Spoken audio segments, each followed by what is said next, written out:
Sheesh.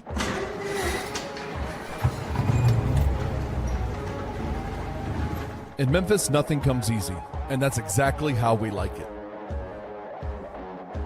This is a city built on hustle, on heart, on grit.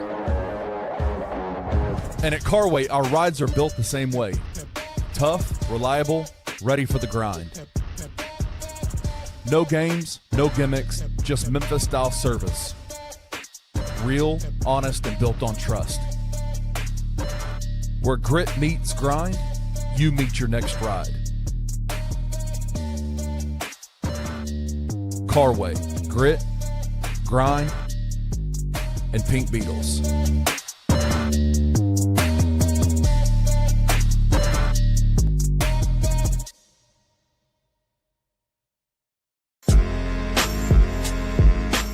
In Memphis, we know a thing or two about resilience. From the grindhouse to the Delta, we protect what's ours. But when pests invade your home, it's time to fight back.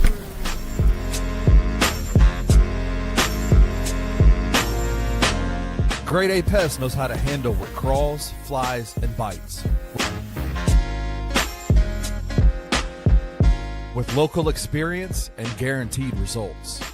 I'm Reggie with Grade A Pest Control. We service the Memphis metro area. That also includes DeSoto and Fayette County as well. Grade A Pest has the entire Mid-South covered.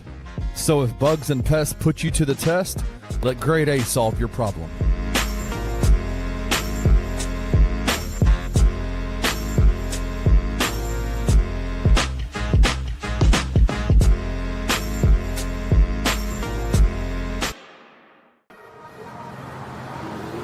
Bluff City Media presents the No Bluffing Podcast. Stepping up to the microphone are your hosts, Christian Ingram and Evan Hayes. Now, let's get to the show.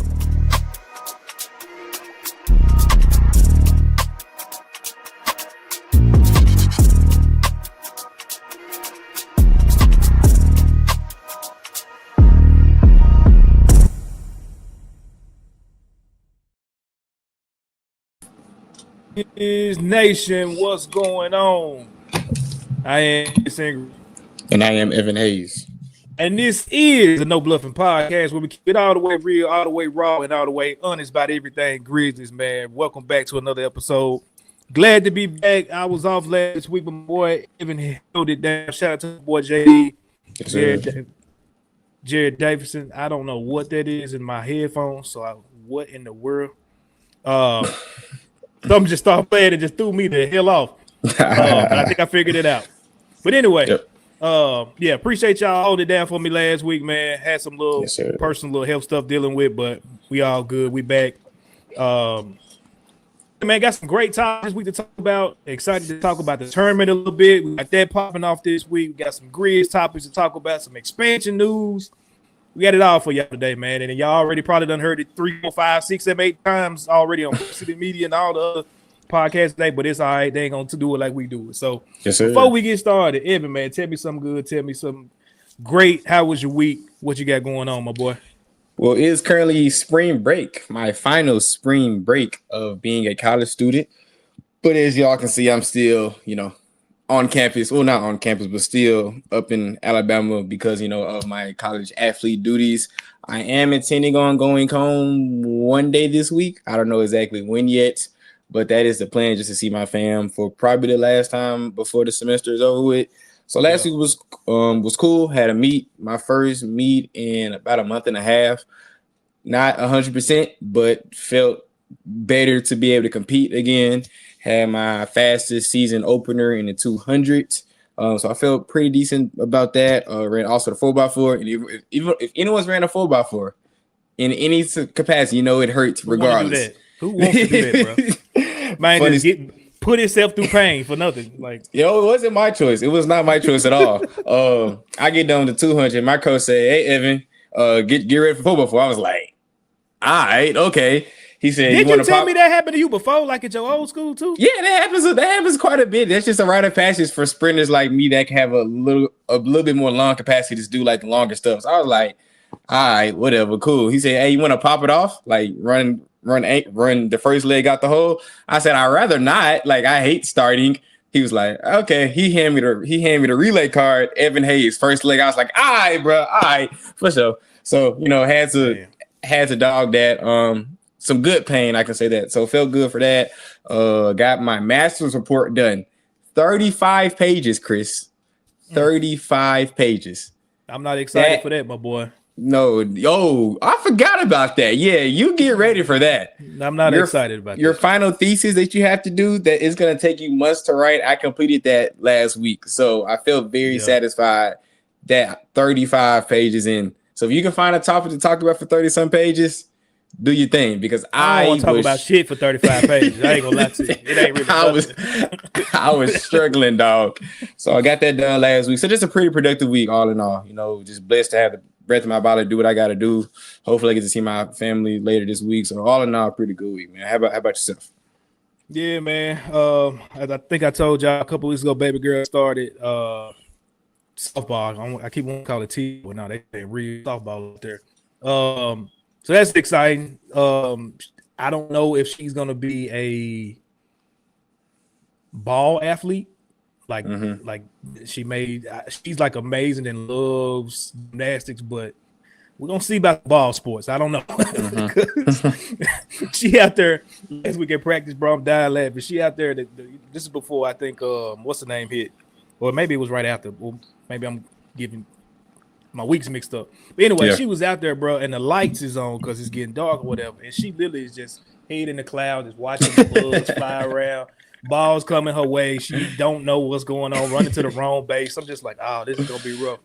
But yeah, it's exciting. We was outside, I think like 2 nights ago, practicing, just catching the ball and throwing and stuff like that. So yeah, man, this is it's different. It's different, but I'm ready for it. It's definitely fun. So I ain't got no complaints. It's been a good week. Ready to get this one started. Yes, sir. Before we get into the show, you hit me about a topic that we didn't put mainly on the show, but I'm still gonna throw you a curveball anyway. Okay. In the light, last night we had the Oscars. The 2026 Oscars was last night. I turned it on for probably about 5 minutes. Tried to watch it. And I said, okay, this shit is so boring, bro. I can't. Couldn't do it. These artistic ass people, I just can't sit through it. It's too much for me. So I ended up putting it on boring. I think it was the Knicks versus the Warriors game. I threw that on. Yeah. But in the light of that, salute to Michael B. Jordan. He did get his Oscar for the Sinners movie, which I still have not watched. I've been meaning to watch it. It's been a year, Chris. It has been a year. Blame my wife. It ain't me. Y'all can watch it on bootleg or something. Hey, you can find some way to do it. We got it to watch. It's just we have not watched it. We got it. We had it on bootleg when it was in theaters, and then we got the real just since it's been out, but we just ain't watched it yet. But wow, it's coming. It's coming. But yeah, salute to him. So I wanted to ask you in the light of that. I know Oscars, I think, is just movies. I think Emmys is shows. Yeah, Emmys but it's award season anyway. It don't matter. Grammys, all that. So in the light of that, what's a movie outside of Sinners or whatever, movie or show that you either have liked extremely enjoyed, or you just was like, this was the worst waste of my hour to 2 hours of my life? You can do both if you want, but I do want to hear kind of what you giving it up on that one. Well, in the show end, everyone knows I'm a sitcom fan. So my number one show that I've been watching, I think they won an Emmy for it last year, was Abbott. Don't blame you, woman. What's up, JD? There he is.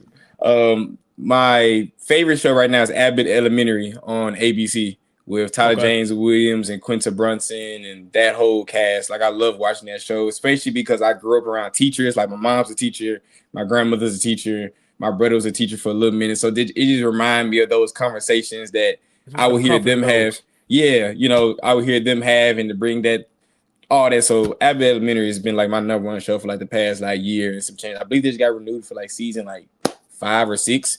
So definitely on the positive. On the negative end, I'm very particular about movies, man. Like, I don't like wasting my time watching something if I know I'm gonna dislike it.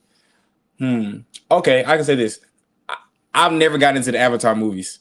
I cannot stand them. Like, you ain't the only one. I ain't gonna say I hate it or don't like. They too long and I just don't understand. Like, I've tried to watch them. I know the last one came out like a year ago and it was like 3 hours long and it was fire and ash and all that. Like, I just personally can't get into it. I know a lot of people love those movies and that franchise because it's what's the word, cinematography. Like it just looks beautiful. Yeah.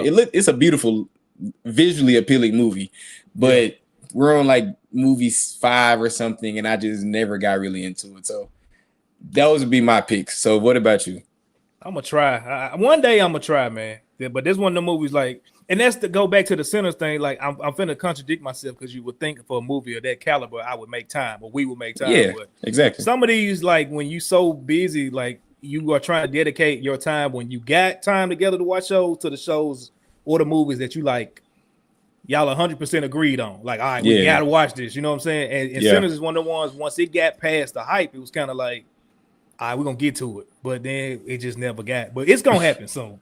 Yeah. But for me, I'm gonna go movie and show let movie like show let down. The movie I just watched, and y'all probably, if y'all are Netflix connoisseurs, I ain't gonna lie, War Machine was dope as hell. We watched it this past weekend. I've been seeing all of like the little stuff about it online, and watched that. It got like probably, I want to say maybe 30 minutes in, and I'm not gonna try to give away the movie. Spoiler alert. Pause it, put me on mute or whatever. But I know that it was a war movie or a military movie, and it gets to like this dude is going to like a training mission, and I'm like, okay, they probably finna speed through this movie to get to him actually being truly into the military, like in war or something like that. Nah, dude never made it to war. Just training the whole time. But this shit goes left so fast that it's like, oh, okay, I'm locked in because I don't know what's going to happen with this. So it was a good ass movie. Definitely watch it if y'all haven't. War Machine on Netflix. But the one that's disappointing me right now, which I was super high on for the first season, like I done called everybody and put them on the show, is Paradise, bro. Have you watched that? Nah, I know my parents have watched it, and I can't remember what they said. They're like the more shows people, like Netflix shows, but I haven't personally watched it. Bro, that first season was some of the best TV I've seen in a while. Like amazing TV. Yeah. And this season 2, they just dragging this shit. Like it's dragging. I think we're on episode 6 this week. We didn't watch it last night when it dropped, so we'll probably watch it tonight. But we're on episode 6 of, I think it's only going to be 8 episodes in this season. I'm like, bro, y'all really, like, nothing's what y'all doing? Nothing's happening. Of note, like not of importance. Like a bunch of, like the main character. I'm just gonna say it. The main character, bro. This man is on the search for his wife. Ends up crashing his plane right in. I think it was either across the bridge from Memphis or in Memphis. This girl brings him back to Grace and this white lady. She's pregnant with a dude that smashed her one night, baby, that went to Colorado and gonna tell him that no, you can't find your wife. You can take me to go see my one night stand baby dad in Colorado. But we in Memphis. Like, and spoiler alert, the lady dies from giving birth like 2 days later. Oh wow. That seems like a pretty big letdown of a storyline right there that just died. Just cut the character off. Yeah. No, they all did just to cut the character off, bro. Yeah. She had no importance, at least up to now. Now, this baby may come, this black dude with this white baby on his chest on a horse in Mississippi, Georgia, whatever he doing. Like, it's just a waste of time, bro. Unless this baby is gonna be like the savior of Earth somehow, like, I'm gonna be pissed because like it's just been a stretch of nothing for no reason, bro. So yeah, my bad for the Paradise watchers if y'all have not gotten up to speed, but yeah, like I'm sorry, bro. That just done pissed me off this whole season. Nah, I feel you. I'm gonna have to get first. Number one, I'm gonna make fun of myself. I need another person to watch shows with. I don't have my accountability partner anymore that I used to watch shows with all the time. So once I get one of them, you feel what I'm saying? Then I can get back on the shows because now I'm kind of like when you with somebody, you know, you kind of expand your palate a little bit because y'all watch something together. But whose white baby is that? They may say he's Cat's baby, but I don't see that baby got a 720 credit score coming out the womb. But yeah, once I find someone to watch shows with, I can expand my palate a little bit. So I kind of keep my stuff kind of consistent. Yeah, put that one on your list. At least season 1. Season 2 is predetermined. I don't to be determined. I don't know what's gonna happen with that. Yeah, but anyway, off of that, man, we're gonna go ahead and get into the No Bluffin news. As y'all already know, we got some good topics this week for y'all for sure. But this week we're gonna pop it off like this. Let's start with Penny, bro. Let's start with Penny. Yes, sir. For those of y'all that don't know, Penny Hardaway, it was announced via Memphis Athletics today that he will be back for season number 9 with the Memphis Tigers as the head basketball coach. Happy for Penny, man. I'm not gonna lie to you. I don't give too much of my opinions on here about Tiger basketball because I have not been invested like that with Tiger basketball. As I told y'all plenty of times, I support them from afar because it's Memphis, because it's Penny. And they have been far away, in my personal opinion, from the glory days of what I came up watching and becoming used to. Is it year 9 or is it 8? It's 9. He just finished his 8th year, and then he's going to year 9. Oh, okay. I was looking at JD coming. I was like, hold on. It was it not year 9? Yeah, it's year 9. Am I tripping? Because I think it's year 9. I read the reports. I believe this was his 8th year finishing, and then this is 9th year. Yeah, this is 9th year. This is 9th year. Now you got me.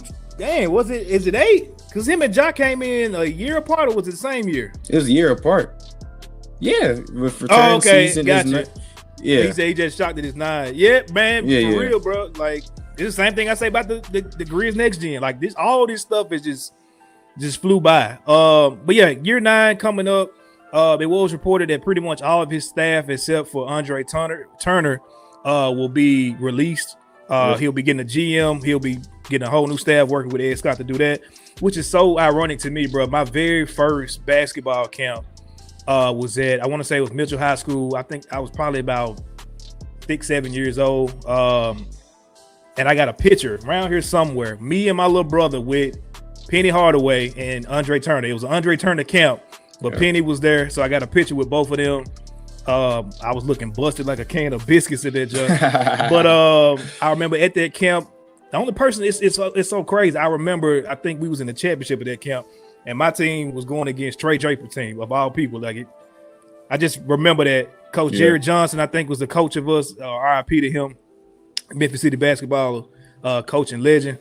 But yeah, man, that took me back real quick. But anyway, Penny will be back for year 9, man. What's your thoughts on the situation? Are you excited?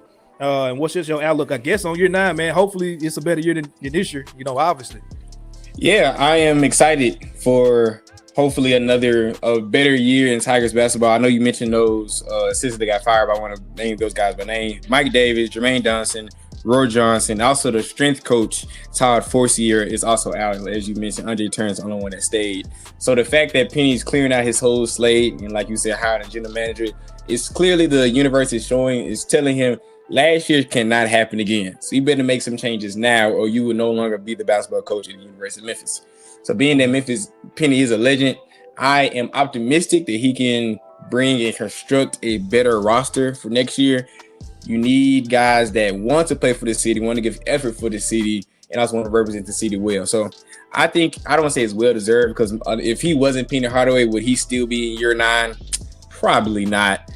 But the fact that he's got it in the universe, at least for the time being, is showing their support for their greatest alumni, says a lot. But also, I feel like it's an understanding that we're giving you year 9, but if you don't get year 9 again, there will not be a year 10.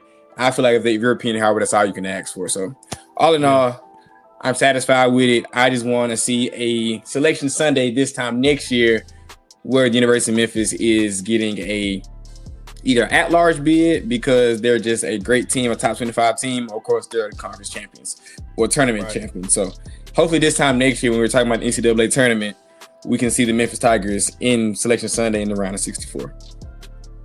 Yeah, man. I had my thoughts or whatever about the season, but I kind of have these same thoughts, which is ironic or telling. I had these same feelings about the team when they was announced, like at the beginning of the season. Like when I saw what the finalized roster was, I was like, all right, nothing about this excites me. I don't think this is going to be a good team, but we'll see. Yeah. We talk a lot now about everything that's with the draft and everybody talking about small guards, this, that, and the third. But like that dude, Doug McDaniel, he got to be what? What is he? He's 5'11". I stood next to him. Cap. He's like I swear we're like the same height. I swear we're like the same height. That's so he's like 5'10". He may have him by an inch, but yeah. 5'11" is basically 6 foot. That dude ain't 6 foot. He ain't close to it. Like hell no. Like no, bro. So like that is your lead. He's not even your lead guard. He was basically your best player. You know what I'm saying? For the whole season. Yeah. Like you're not gonna win with that, bro. So And I know it was other things going on as far as waiting on two of your main guys for the season before they get back, but I'm just hoping, man, like with this offseason, they work together to really get this roster just dialed in a way that it hasn't been in the last couple of years. I mean, I get the year before last they made it to where they made it to, but even then, it was a couple of things with that roster that could have been better. You know what I'm saying? Yeah. So just constructing the roster, like stay away, unless you're going to get that white boy from Tulane. Stay away from the people that's in the American Conference. Go get you some guys outside of this conference. I'm tired of seeing them. And run it back, bro. Get them guys in earlier. Get the commits. You know, like you said, hopefully the local guys are on board and lock in with the team, because that's going to even bring back just a natural excitement from the city itself to support. Yeah, I was just finna hit on that. His biggest domino we're waiting to fall is Fred Smith, obviously the Mr. Basketball player out of Briarcrest, who now he just won his second state championship at Briarcrest. So that's obviously going to be, if that domino falls, one of his cornerstones for this roster next year. He already got a commitment from another local kid, Cello Jackson, who is another state champion. I believe he's in Georgia right now. So that's two domino local kids. I know people are talking about maybe bringing Givens back. People are talking about my boy Jordan Freisen, who is playing his tail off at Chattanooga. They're saying he could be a big guy to transfer portal. He was actually my middle school teammate. So shout out to my boy Jordan Freisen. I love that boy right there. All the connects. Man, this is my age of dudes. So it's like, I hooped with Billy. He was on my team. Jordan was a year under me at Germantown Middle School. So if he comes, that's just gonna blow my freaking mind. I can still call that man right anyway. But I really want to see some local talent play on this team next year. And it looks like the stars are somewhat aligning. So if these stars can align to get some local kids and then some vets around them to galvanize these young kids, because they're talented. They're extremely talented. I feel like we can have a better year next year. Yeah. If we're going to go out, I really go out with guys that we're familiar with. That's me. Do you know about the Bartlett guy? I know that Bartlett's got like two high-level players. Are they already committed? No, they're not. Memphis offered both of them. One of them won Memphis basketball, and the other guard, they've both been offered by Memphis. I believe they're both 4-star recruits. I can't remember the name is losing me right now, but ain't one like Jordan Tyson or something like that. The name, I don't want to butcher the dude's name because it's just I don't want to even try because it's losing me right now. But yeah, Bartlett has some guys that are very good as well, and Penny has been aggressive at those games as well. So I just think Penny is being aggressive trying to get these local kids back. I'm not saying it's gonna be another Tyler Harris and Alex Lomax and Malcolm Dangerous type of class, but at least he's the attempt to bring these guys back to the city, because it's a different type of pride when hometown kids are playing for the Memphis Tigers. So that's what I hope to see happen. I really want to see Fred Smith, Jordan Freisen, and CeeLo Jackson, just because I know all them kids personally. Kids, I'm like 2-3 years older than some of them. I'm about to say, bro, I'm literally like your classmates you sit there talking about. Exactly. Like, but I think I'm 3 years older than Fred. Yeah, something like that. Anyway, I want these cats to hoop for Memphis, bro. And I'm excited and optimistic going into next year. What will be exciting for me, I played football. I played basketball, but I didn't play like high level basketball, nothing like that. I didn't play for the school. But I was excited to see when Coach Salisbury got added to Huff's football staff. As far as I believe he's not a recruit. I think he's like an ambassador or something for the city. I'm sorry, I'm messing up his title, but basically he brought on one of the storied high school football coaches, Whitehaven High School, to come onto his staff and be an ambassador for the city within locally with the city. I think it was like player relations or something like that. I think that's gonna do him some real good to keep like our local 5-star, 4-star football players in the city. I would love for like that same concept to be brought on, for Penny. I don't know who you go to get that person. Yeah. I would throw probably Southwind's head coach, Coach Edwards out there, just because he's been well connected. I think Coach Edwards was connected with Cal when Cal was here. You know what I'm saying? So he's well connected within the basketball. I can't remember who else. What's Whitehaven's coach? And he used to play for Memphis. The basketball. Willie Kemp. Ain't that his name? Willie Kemp. Who's he in Whitehaven? Yeah, he in Whitehaven now. That could be a guy that I'm thinking of right now. That could be like an ambassador for the team. That's a guy because he used to play for Memphis. I mean, he played there, so I ain't at that. I think in Whitehaven, his GM gonna be, bro. Yeah, that's why I don't know, because Penny normally likes to pick his own guy. So the fact he's gonna be collaborating with somebody, that could be either a positive or a negative. So I'm kind of up in the air on that. I think it's a good move, but it's how they work together to pick the certain roster. Yep. For sure. Well, we're gonna move on to the next one, man. We're gonna say the tournament for the last one. We did get some news, some Grizz news. Santi Aldama is done for the season. He is going to get season-ending surgery. When I say that, it probably sounds worse than what it really is, because we got what? We T-minus 20 games at this point, ain't it? For the rest of the year? Tonight is game 65th, so we have 17 games left. So, yeah, like, he ain't coming back regardless. Like, it's over with. So, he's had some discomfort, some swelling, some pain, some irritation in his knee that he's been kind of sitting on for a while. Go ahead and get it cleaned up for the end of the season. We ain't going nowhere this season anyway. Might as well get him ready for next season, whether he's here or somewhere else. Real quick, just to touch on it, man. Thoughts on it? I think that puts us at player number 4 that's out for the season that's actually been announced yet. You got Scotty, you got Edie, you got Santi. Who else? KCP, I've got on the thumb surgery that he could definitely not play through. Sure.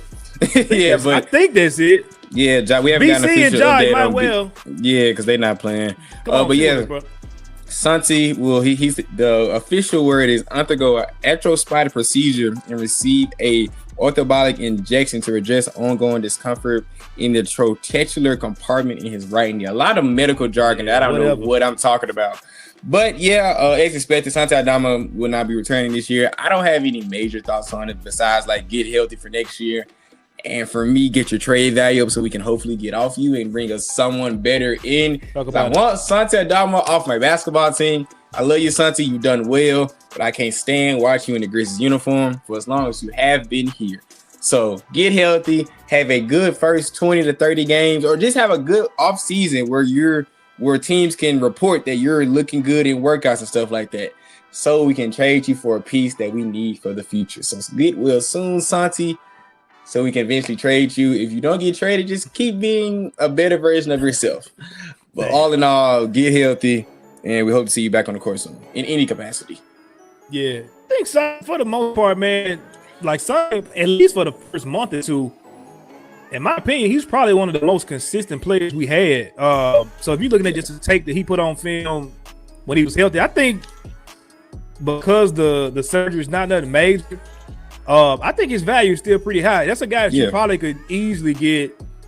You know, I ain't gonna say he's gonna be a top 10 first or 4, but you can get it like, you know, for one of these teams maybe middle of the pack, potentially on the downslide. That they like, hey, we just need to get some more firepower in. You could probably get another first out of them for Santi. So, and I'm not mad as well as if, you know, we can talk about a little bit about the draft, the expansion, you know, and stuff, all of that in a little bit. I won't be mad if Santi's your starting 4 next year. If, you know, depending on which way you got to go in this draft and this free agency. He's familiar with the system, familiar with the city.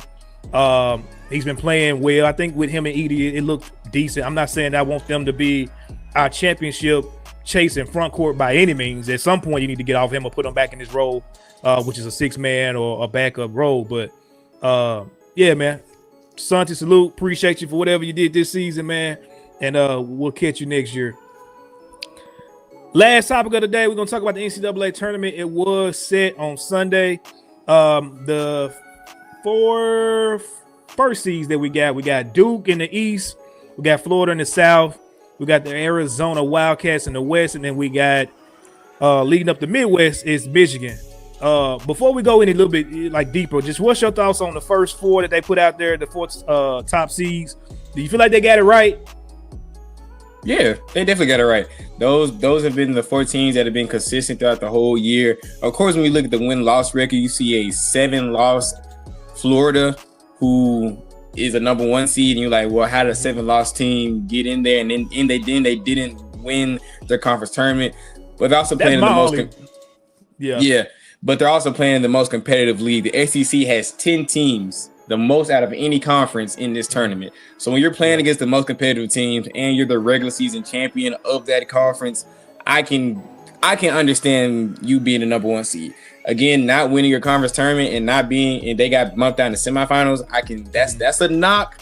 But all in all, they have been a great team all year. They knocked out the conference tournament champions, Arkansas, by like 30 points. So that's a very good win on their resume. So So, no, I think they got him right. I don't really have any major quarrels. And I don't even know who I would put as the other seed if it wasn't Florida, honestly. Yeah. Like, they're in their twos, Houston, but Houston's kind of been inconsistent. They've been good, but they've been kind of inconsistent for them to be a number 1 seed. So I have no issues with the first 4. For sure. Well, within that, I know a lot of the talk yesterday was that Duke maybe got it the worst. Oh my gosh, yes they did. They got a gauntlet, bracket. Just to run it down, bro. In their same conference, they are playing against Ohio State, TCU, St. John's, Kansas, Louisville, South Florida, but they are playing Michigan State. They're playing UCLA. They're playing UConn. Like they playing some teams over there, bro. Now, granted, they won't be running into every one of those, but you got to think, like, for them to potentially third round, they may be running into Kansas or St. John's. They got to run to Kansas, St. John's, Sweet 16 if they make it there. Yep. And then, like you said, on the back end, you're still looking at a UCLA or a UConn, something like that. So yeah, they didn't do them no Michigan State. They didn't do them no favors at all. Who's your dark horse throughout the whole tournament that you feel like may surprise some people? I know I got mine, and we ain't talk about this, so we got the same team. Then I feel like we may have the same team, and I hate if we do. My dark horse is, I wouldn't even call them a dark horse because they're a top 5 seed, but I just think Arkansas is playing great basketball right now. Of course, in my opinion, they have the best point guard, and in our opinion, they have the best point guard in the nation. But there's the best player. Well, that's me. I can't argue you. I can't argue too hard. I can't argue. It's me. Yeah, I can't say you're wrong, but I can't say you're right either. So of course, Arkansas, but someone that I have going deep into the tournament that may make a run, I have Tennessee also as well. I think Tennessee is a 6 seed, and being at their bracket is kind of favorable. It's not, in my opinion, they have the weakest side of the bracket, especially with the news that Alabama maybe lose one of their key players allegedly because of some things that's happened.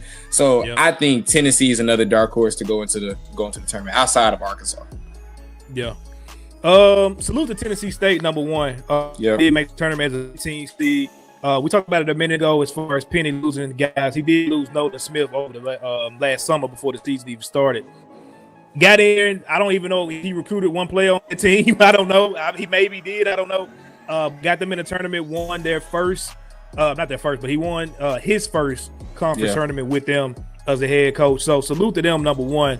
But yeah, we didn't talk about this, but we 100% agree. Arkansas is my dark horse as well.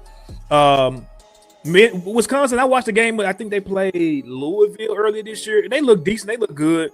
But the way the zone that A-Cup is in right now, Arkansas is clicking at the right time. He got a couple of days to heal that ankle a little bit more.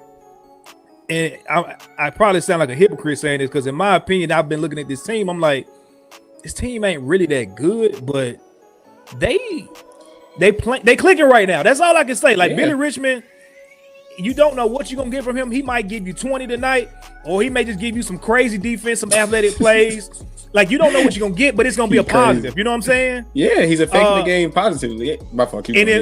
No, you good. And if A-Cup is, I don't want to say off, because 20 points, 25 points is, we're looking at that as an off game for him now. Yeah. That's crazy. But if he's off, you're probably gonna get a high scoring Malik Thomas game.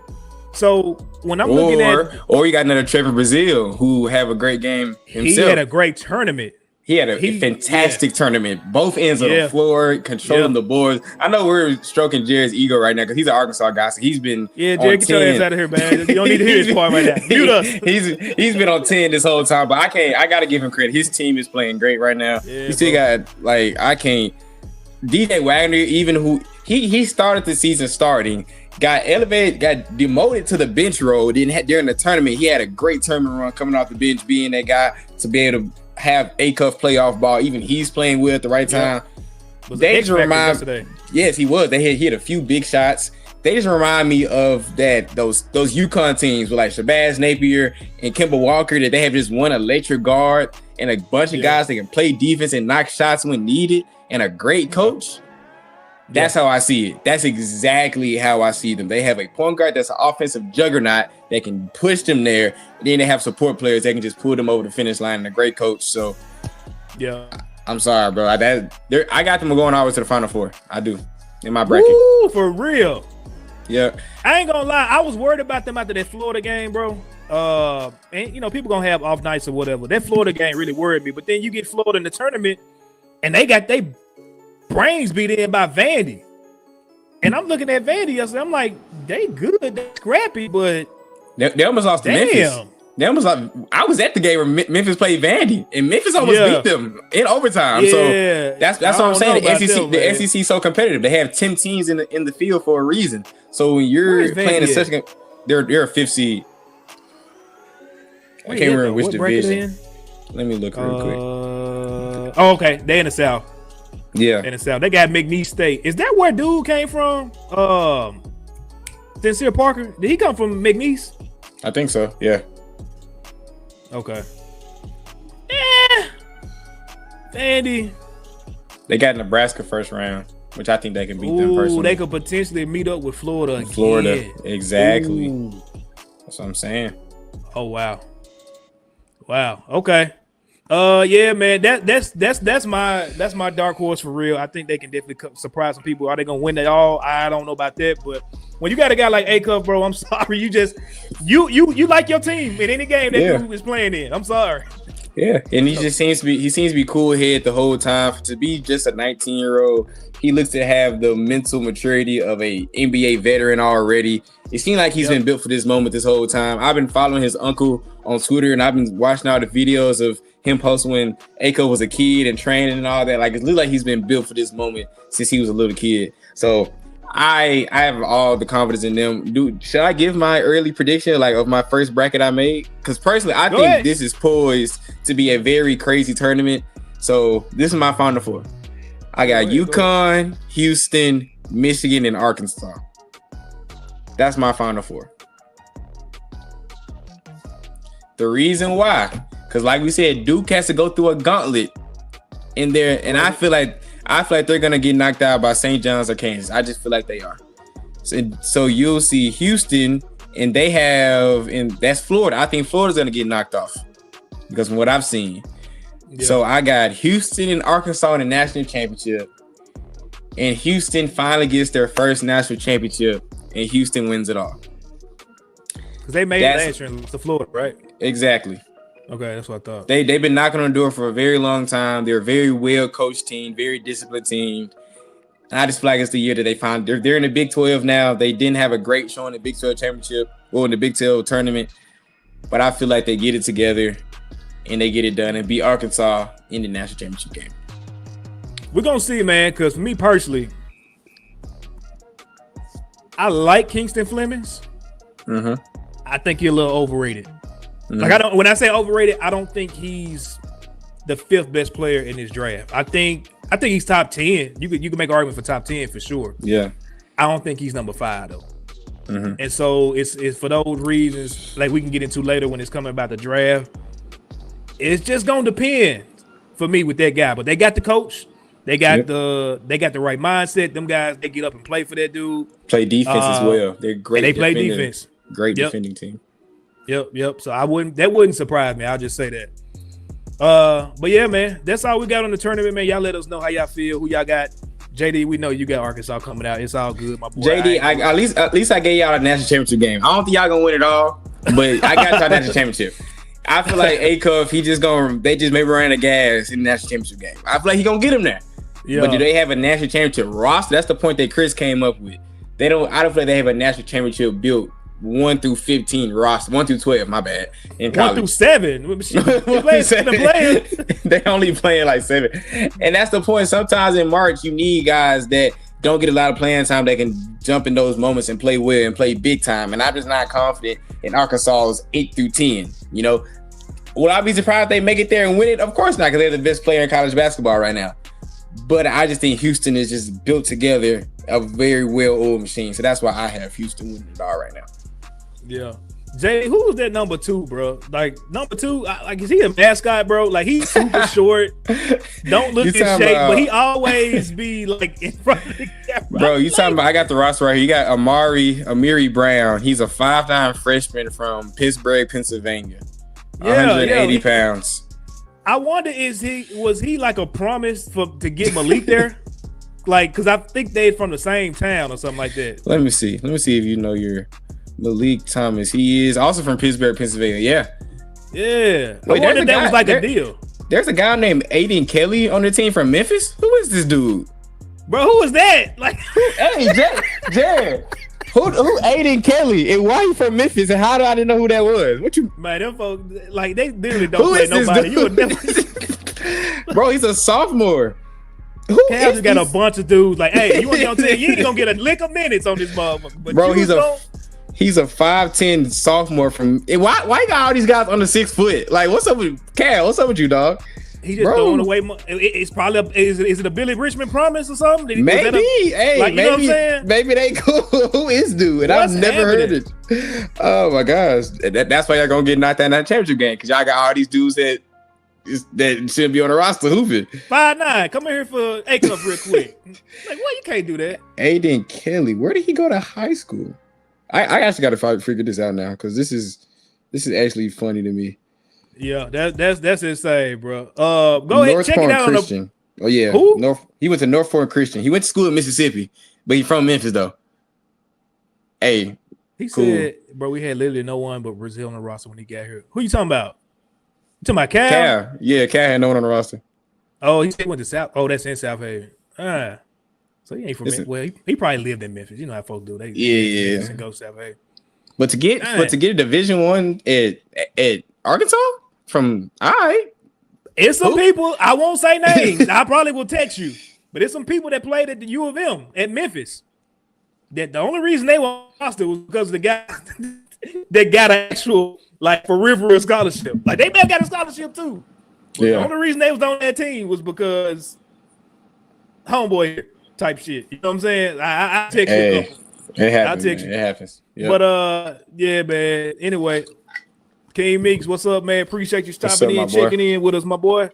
We're gonna go to break real quick and we're gonna pop back on, talk a little NBA expansion. What does that mean for the Grizzlies, or at least from our point of view, what we think that means. And we'll end it off like that, man. So y'all lock in with us, stay with us. We'll be back on the other side of the break.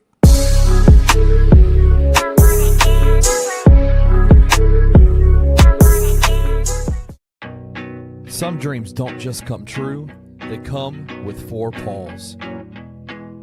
At Puppy Dreams, we match loving families with happy, healthy puppies. From playful companions to lifelong best friends, your perfect match is waiting. And with our professional grooming spa, your pup will look as amazing as they feel.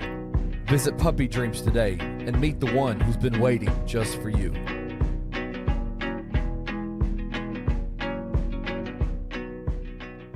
I think what we saw out of Bradshaw this year is the best you're going to get, and it's not enough.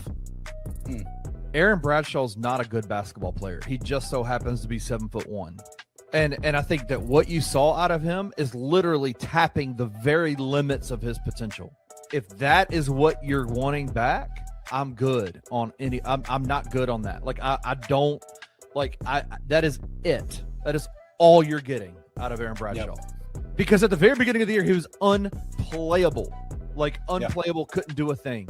And Penny he got every bit of juice out of Aaron that he could possibly get out of him, and I think he's tapped. The stretch of basketball we saw from Aaron Bradshaw in the middle part of conference play was probably the best we'll see of Aaron Bradshaw. I don't really think he's much better than that. If he does come back, Kenny, he can't be making this much money.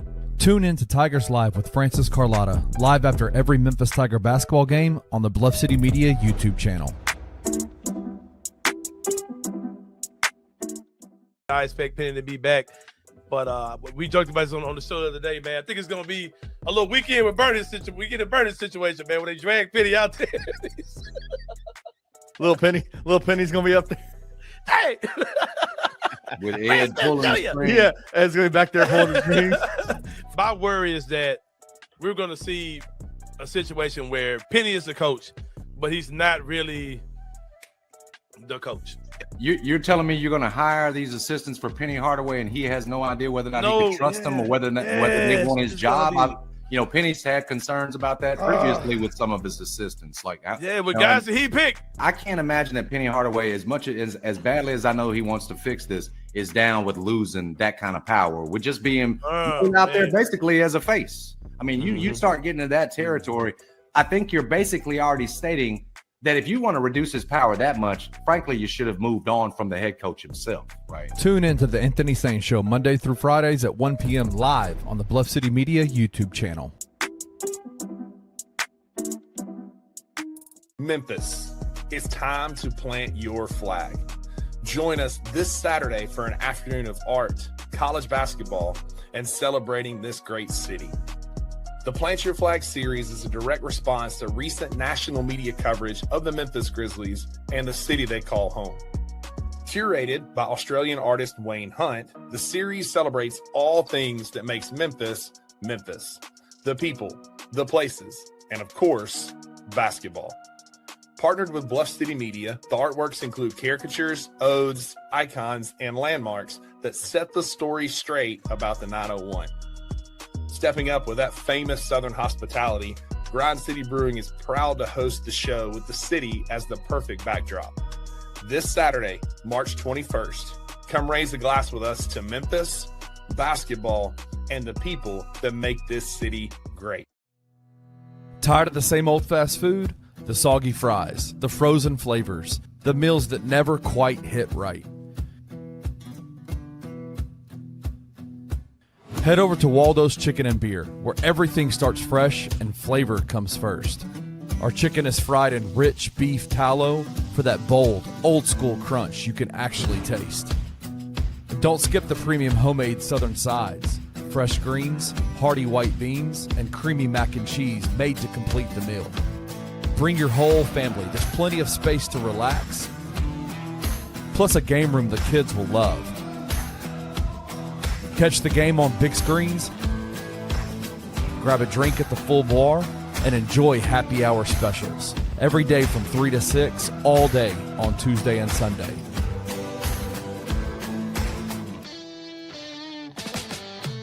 Waldo's Chicken and Beer. Real food, real flavor, made from scratch.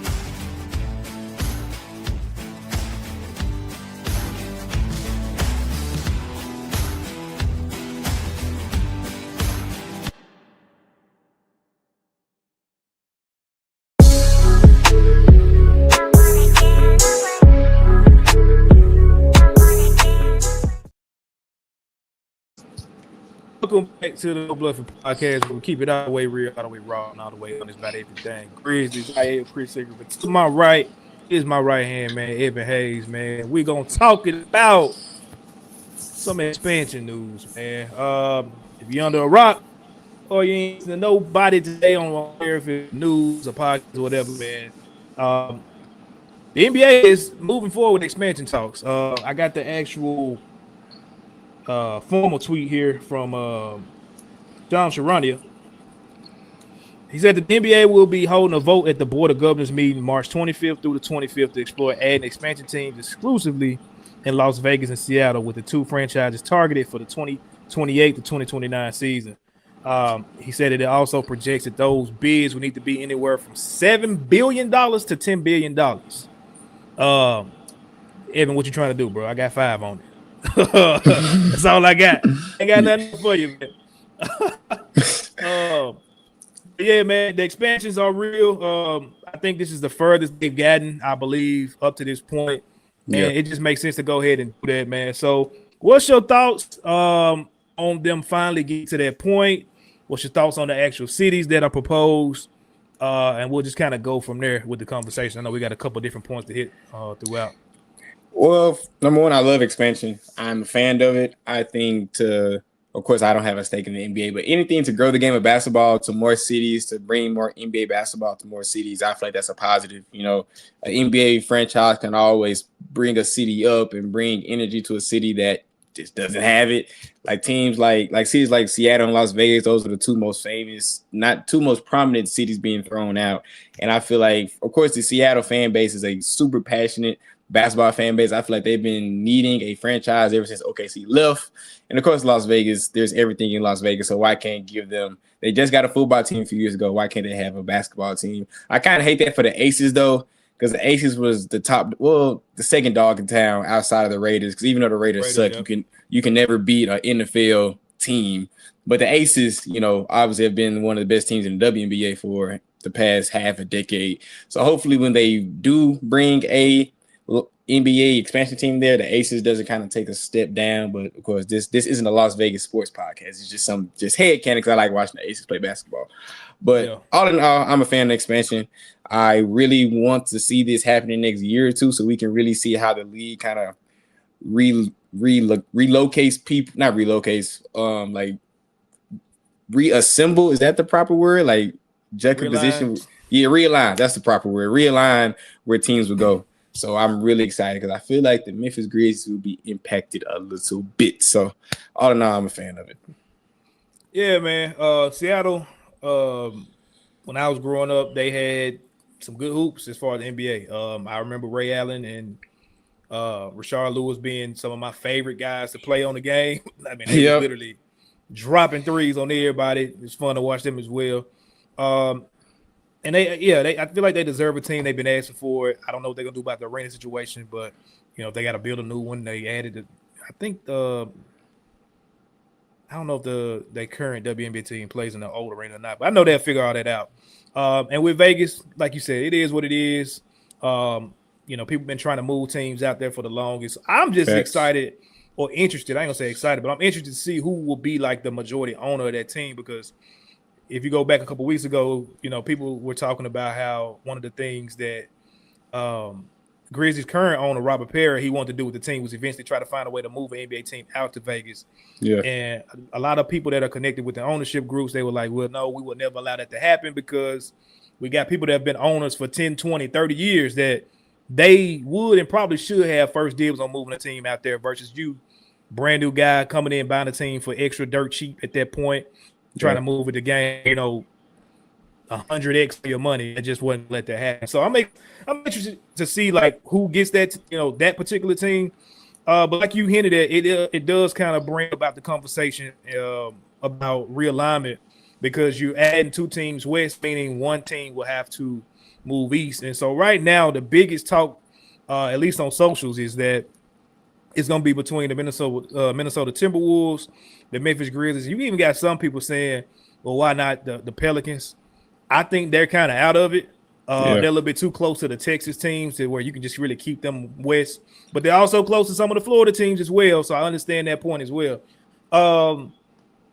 What's your case for the Grizzlies staying in the West? And what's your case for them being East versus Minnesota? Because I see it both sides. I see it both ways. But what's your thoughts on that whole situation as far as who it needs to be out of those two main teams? I've been saying for a long time, even before I started doing all of this, that it doesn't make sense for the Grizzlies to be in the Western Conference, being that we are so close to teams like Atlanta and Charlotte and even closer down to the Florida teams like Miami. Like, it didn't make a lot of sense. Like, if you're a Memphis fan or if you're going to go to another NBA city to watch another NBA game, you're probably going to go to Atlanta or probably Charlotte. You know what I'm saying? So that it never made sense in my mind. It never made sense in my mind. So it would make sense for us just to go down to the Hawks division or the Florida team division, being that it's not a long plane ride to those cities. And of course, I feel like when it comes to the competition wise, I think the Grizzlies can benefit from just being in the Eastern Conference, being that how our teams have been kind of curated over the years. Like, it was always a thing, like, if Mike Conley and Marc Gasol and Zebo were in the Eastern Conference, they would have been 5-10-time All-Stars. You know what I'm saying? Just the Western Conference has been so stacked with just guys in these specific positions over the years. So as a competitive advantage, I feel like the Grizzlies would benefit as well. To stay in the West, I feel like the history aspect of it, because the history of the Grizz and the Spurs rivalries, the histories of the Grizzlies and the Clippers rivalries, just the history of those Grizz OKC, like these matchups that, at least in our franchise history, has been built on. We won't get those matchups. We'll only get these matchups 2 times a year compared to 3-4 times out the year. So for someone like Minnesota, who they're also a younger team when it comes to league history. They don't have, at least in their whole history, they don't have a lot of playoff success going up against these Western Conference juggernauts. Like even when Kevin Garnett was there, they were consistently a first round exit if they made the playoffs. See what I'm saying? So they don't have that history there. We talking about geographic wise, Minnesota should stay in the West, like you said, being that they're kind of closer to those, teams that they're already in the division with. But I feel like for us, I think both competitive reason and also just geographically, it just makes sense for us to be in the Eastern Conference. So I hope, of course, as a bias fan, I hope that we get to the Eastern Conference. I would love for us to play the Miami Heat and the Charlotte Hornets 4 times a year or the Atlanta Hawks or something like that, or the Magic. We say we didn't get a Desmond Bain game. We get Desmond Bain twice in Memphis twice a year if we can get in Orlando's division. So I think it works out. So hopefully it comes our way and we can go out to the East. So shout out to King Meeks. Give us a quick little update. Grizz PR You gotta be kidding me. Ty, Javon all out tonight. The tank continues. I'm happy. Yes, it is.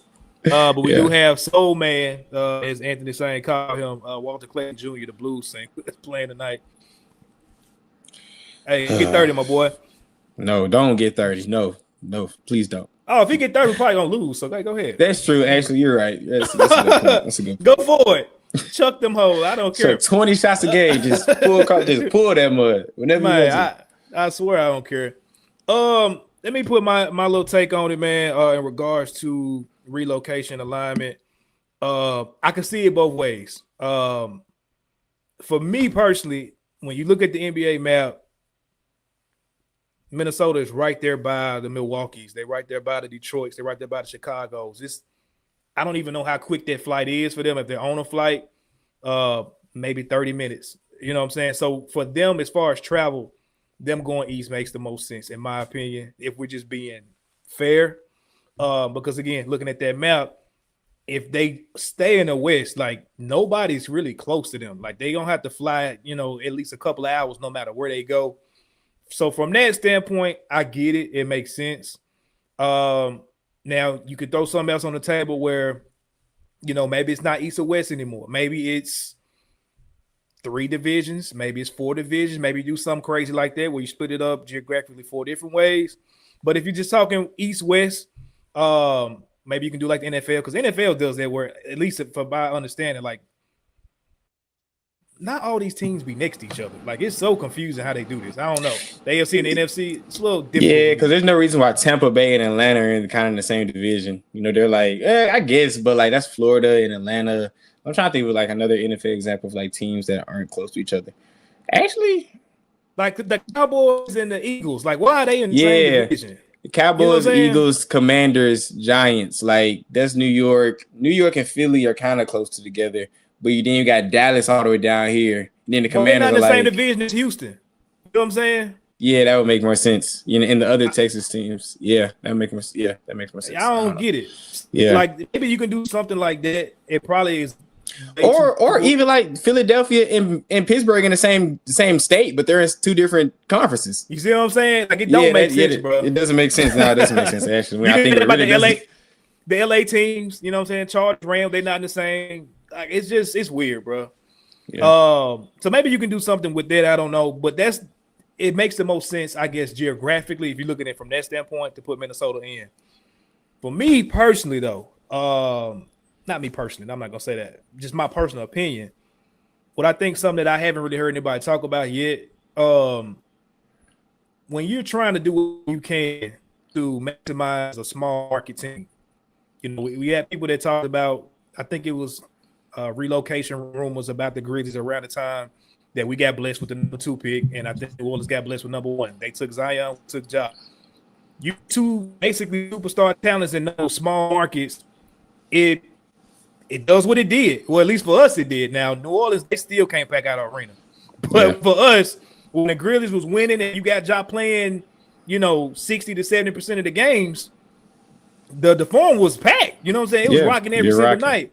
Yep. And so when you're looking at it from that standpoint of, let's take out the travel component, but we're talking about economically for a smaller market or markets with that in mind, to me, it makes more sense to put Memphis in the East from that standpoint for everything that you said. Like when we're in the West and we're competing at top 2, top 3, you know, at the height of the Grit and Grind era, at the height of the Grizz Next Gen era, that's a 1 or 2 seed in the East as well. And we're talking about a 1 or 2 seed that probably can make it pretty far, you know, in the playoffs. We're talking about a team that me and you, like, we look at that 2022 Grizzly team a lot differently than maybe people on this network do. You put that team out East, I think what John Moran said was correct. Like, maybe the Celtics is the only team that we worried about at that point, and they probably do beat us. You know what I'm saying? Because we didn't have the wing to get there, but maybe they do. Maybe we see a Dylan Brooks get into Jason Tatum's head some kind of way, and you know we come out on top. You just never know, bro. Yeah. And so just looking at it from that perspective, like if you have a team that's a perennial Eastern Conference contender that is basically bringing in fans because they're winning. I think that does more for the small market and at the end of the day for the NBA from that regard. Now, geographically, again, we are like 5 hours from Atlanta, so that is a short drive. You got to make that between two, especially if you're talking about a playoff series. That's a really quick drive. I think the flight to Atlanta is like 30 minutes, 45. So that's another thing just too as well. So if you want to throw that in there, we can kind of get technical about it.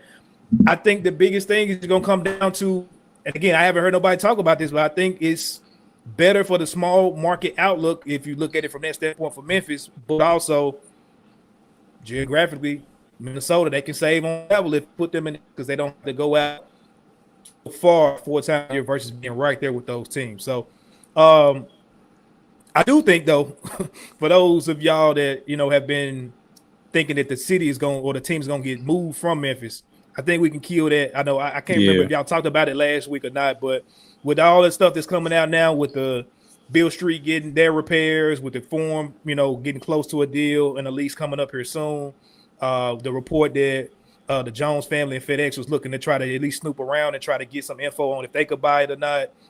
All data and information out there right now is that we safe, we good. Yeah. So we won't be a part of that realignment as far as we won't be moving. And we may potentially be in another conference, man. What's your thoughts on that perspective as far as I brought in just economically, for the smaller markets? Does that make sense at all to you? Does that sound? Yeah, it does. No, it does. You as a older person that's on the more business mind, that's a great perspective to see because that's something that I didn't think of at all. If you're bringing a perennial, at least at the height of our, of our history, a playoff team that's competing with these other Eastern Conference teams, all that does, and we can hopefully go deeper into playoff series, all that does is boost the economics of a small market like Memphis. And that cements like the talks of us relocating, it just puts those to rest even more, being that you're consistently bringing money into a franchise and a franchise that's marketable. Because yes, right now the Grizzlies aren't the most marketable team because we're a small market and we're not a winner, at least for right now. But you can maybe talking about bringing free agents to a Memphis if we're consistently competing at the top of the Eastern Conference every year. Yeah, Memphis may not have all the bells and whistles of a Florida-based team, but we're beating that Florida-based team every year in the Eastern Conference. Yeah, top 4 seed, and we're winning our division every year. So bringing more big-name free agents, what does that mean? The team is more marketable, makes more money for the NBA, makes more money for the city of Memphis. So it just all kind of feeds into each other. So, yeah, you spilled that out very, very well. So, yeah, I agree with you 100%. For sure. Y'all let us know how y'all feel about the expansion, man, in the comments. I do want to say one thing because I brought up. I saw 2 things. I saw a map that this person on Twitter kind of like divvied it up, and like which one is they've been. You feel, bro? I was looking for this post, but that's why I was looking at my phone. I was trying to find the exact Twitter post. So, in one scenario, if you put us in the East, we'll be in a division with the Hawks, the Magic, and the Heat, and the Timberwolves stay in their division. Or the other scenario is you got the Timberwolves in the division with the Bulls, the Pistons, and the Bucks, and we stay in our division with the Texas teams in New Orleans. Or there's one that they combined one huge division kind of with the Jazz, the Nuggets, OKC, us, and the Texas team in New Orleans. That's a huge division because they kind of said that's just like the whole middle of the United States, just kind of just diagonal down to us, which I don't really like. But that's another possibility people are throwing out. But I just on paper, I just think the idea of us playing the Florida-based teams and Atlanta-based teams, because Memphis and Atlanta, I see them as kind of like cousins of some sort. They're definitely cousins, yeah. Yeah, you feel what I'm saying? Like I talk about that a lot on campus because of course there's a lot of Atlanta people here, and we always talk about the parallels between Atlanta and Memphis and all that. Right. So I could just see that being just a good competition rivalry, just us going to Atlanta 2 times a year, they coming here, and the two cultures kind of come together. And I just think the Minnesota Timberwolves, a 7-game series between them two cities, oh my gosh, dude, what? It'll be lit. Both games will be packed out no matter what city it is. You got Moneybag at the sideline, got Boosie Badass on the other sideline, I got DC Young Fly, T.I. Then you could go Black Young. No, you could anybody. Like you could Chloe, NLE. You could. Oh my gosh, the sidelines would be freaking flooded, bro. But I just think the division of Minnesota, OKC, and Denver, I feel like those 3 juggernauts in the same division. It's just great basketball, in my opinion, just from a competition aspect. So I would hate to bring one of those teams outside of the division because those matches we get 4 times a year are great. They've been sorry for like the last 20-25 years. Don't get them don't do them no favor putting them in the East. They've been trash. They just got good, man. And then you're gonna take them out for 3 years for them being good and relevant. Like, nah, bro. Yeah. Keep them over there. Because if Ant goes, they're gonna be probably relevant for another 20. Because everybody about him going to the East or going to Atlanta. So yeah, bro, get that man up out of here. But anyway, moving on in the same discussion of expansion. If that happens, which we all probably can guess as is gonna be what they vote on and approve. It just makes sense.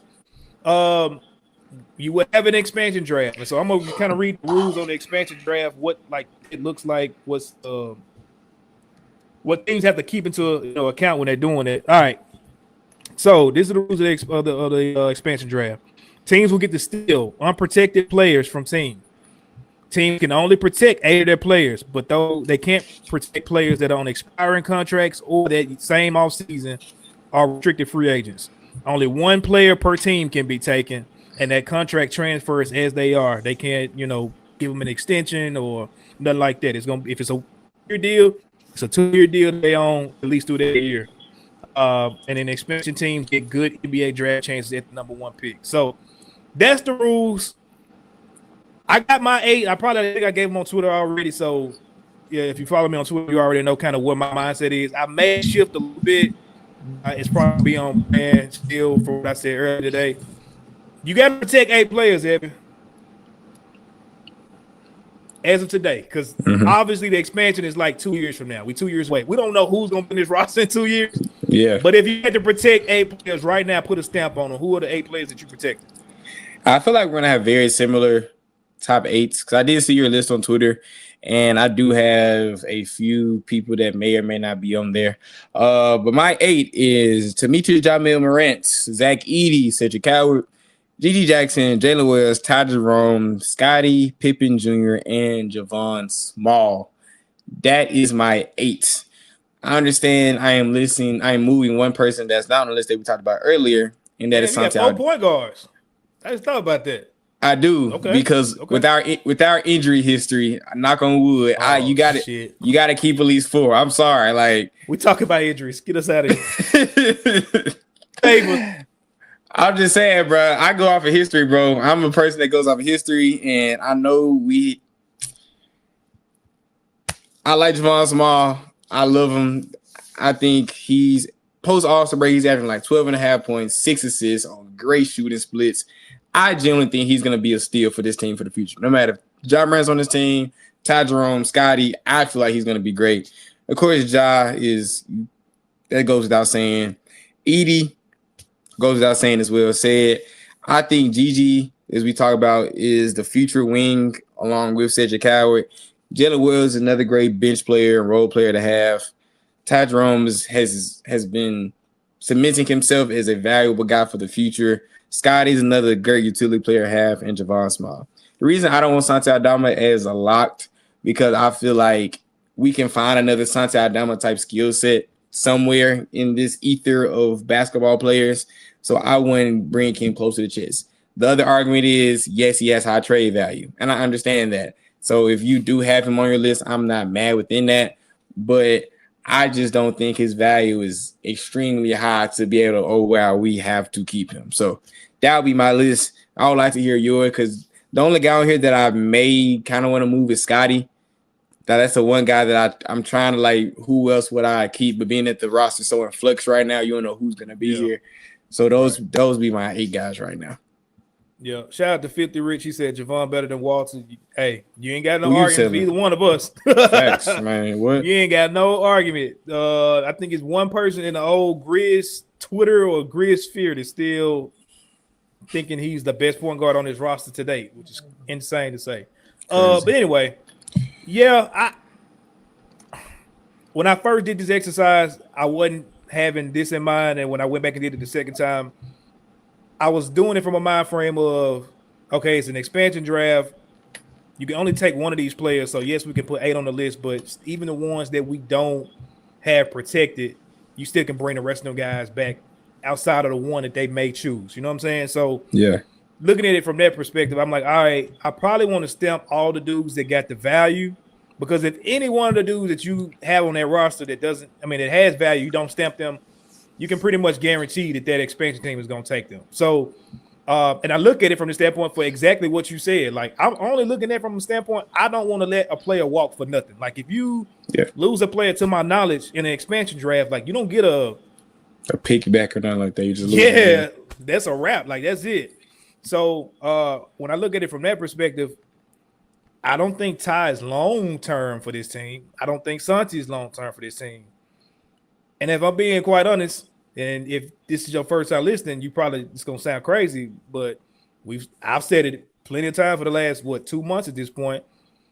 I don't think John's going to be on this team this time next year. So, you know what I'm saying? Like, it's one of those things where I don't want him, if it's happening today, I don't want to just let him walk for nothing. Yeah. So I want to make sure I stamp them dudes. But, yeah, like, I don't think, if I'm going to take it a step further, I don't think Scotty's on for this team. So that's 4 dudes that I would protect. Yeah. Only for the simple standpoint, I don't want to lose them for nothing. And I don't know what the protections are or the rules on, like, when somebody becomes available that you put protected in the expansion draft. Like, can I trade them immediately afterwards? You know what I'm saying? Can I trade? Is it a 3 month, 6 month? I don't know how that works.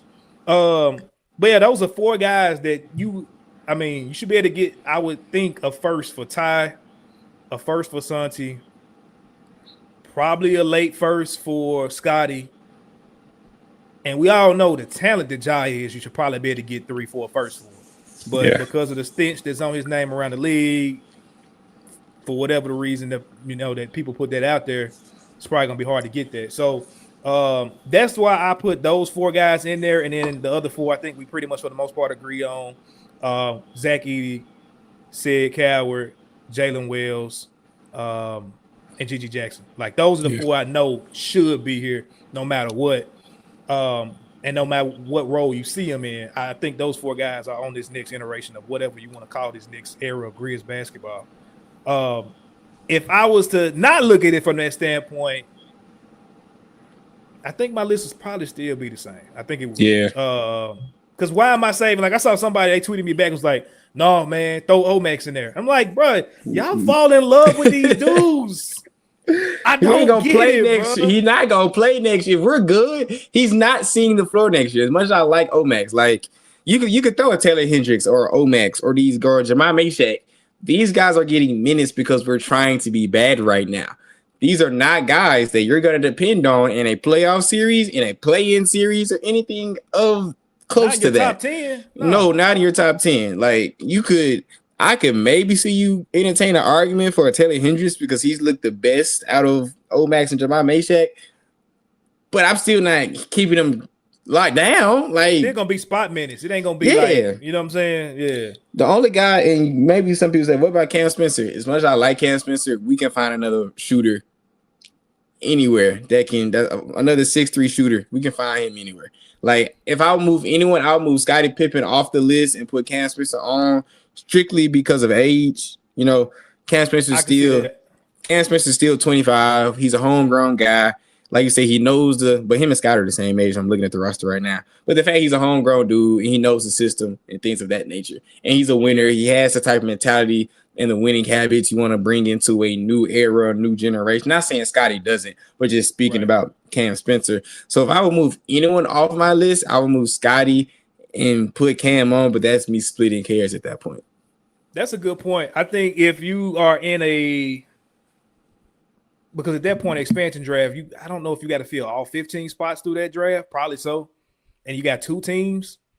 That's 30 guys. So if you can only get one player from each team, but no, I would imagine. Yeah, you still got to get draft picks too. So they probably going to fill around like 12 guys on through the expansion draft, maybe like 3 draft picks probably.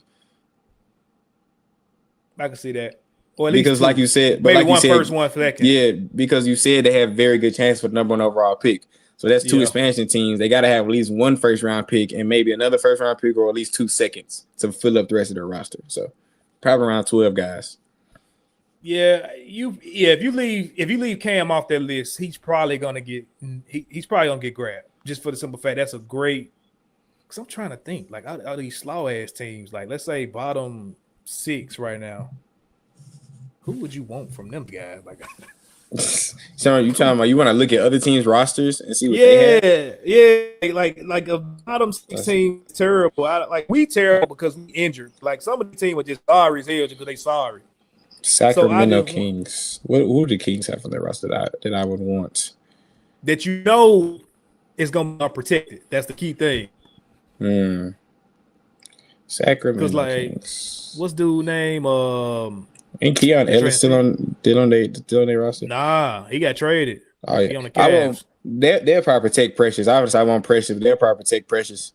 I think he's been playing well for them. He's young. They suck.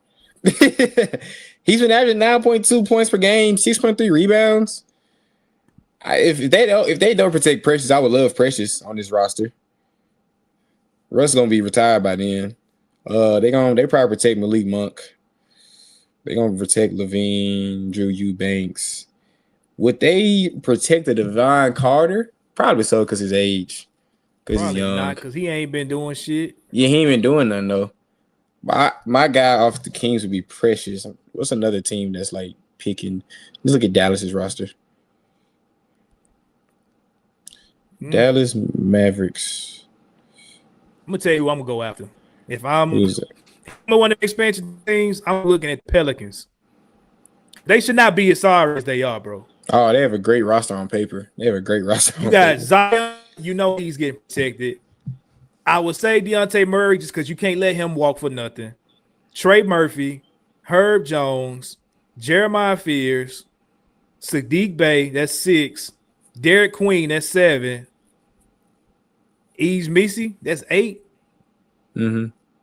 Damn. Well, there ain't nothing else I want after that. Yeah, nothing else you want. I mean, Jordan Poole. I take Jordan Poole if I'm a brand new franchise. I'll take a Jordan Poole. Yeah, he's exciting. You know, he'll put butts in the seat. He'll drop 30 a game, empty stats. I'm looking at the Mavericks roster right now. Who would you? Okay, of course, Kyrie, Klay Thompson, Cooper Flagg. You have Daniel Gafford, Max Christie, Derek Lively. You look at the Dallas roster because you got guys like Chris Middleton, Ryan Nembhard, Caleb Martin, Dwight Powell, like guys that have value, but you can't save all those guys. So I'm looking at a PJ Washington type kid that I would love on this team. You don't think they'll save him? But look at their roster. Look at guys like you have Cooper, Kyrie, Klay Thompson, Derek Lively. That's 5 already, Klay, bro. Klay out of there. It's over with. You think Klay? Okay. They can save him.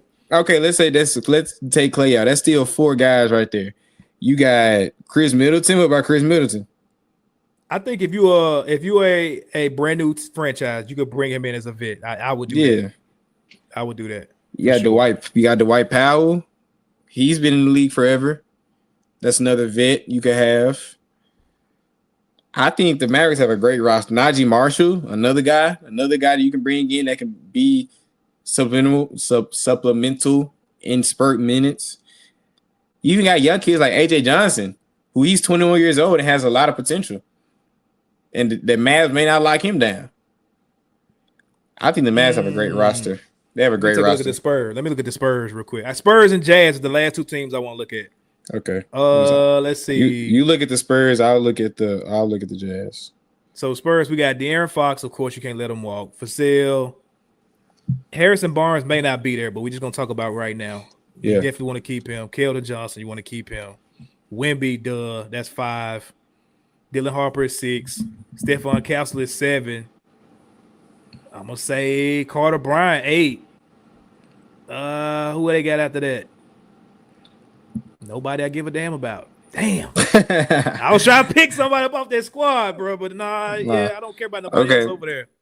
Let's look at the Jazz. You got Ace Bailey, Isaiah Collier, Keontae George, Jaren Jackson Jr., Walken Kessler, Laurie Marketing, that's 6.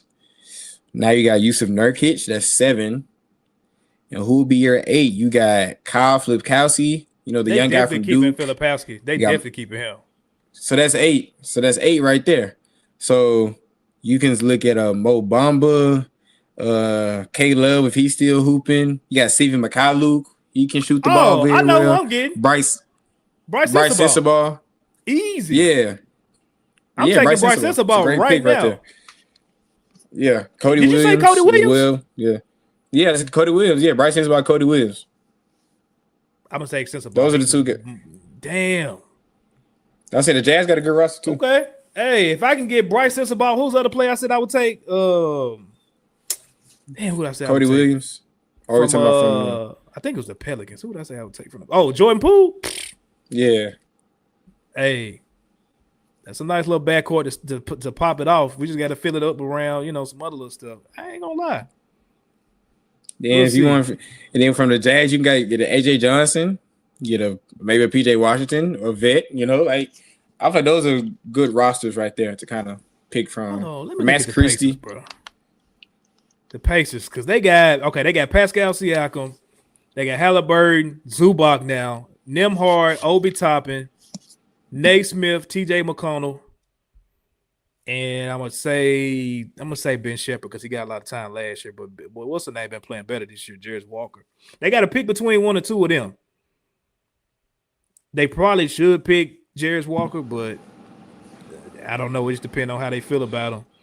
You got Cam Jones you can grab as a developmental point guard, Johnny Furphy, and a Jay Huff. It'll be interesting, bro. I ain't gonna lie. Yeah. I ain't gonna lie. Damn, the Cavs and the Raptors. Hold on, bro. Last 2. I'm sorry. Now, okay. Now my wheels turning. This man getting deep invested into this right now. All right, I'll look up the Raptors real quick. Let's see who y'all got. All right. So you got Donovan. You got Evan Mobley, James Harden, Jared Allen. You got Keon Ellis. They probably gonna bring him back on a new deal. So that's 5. Nah. They top heavy. Nah.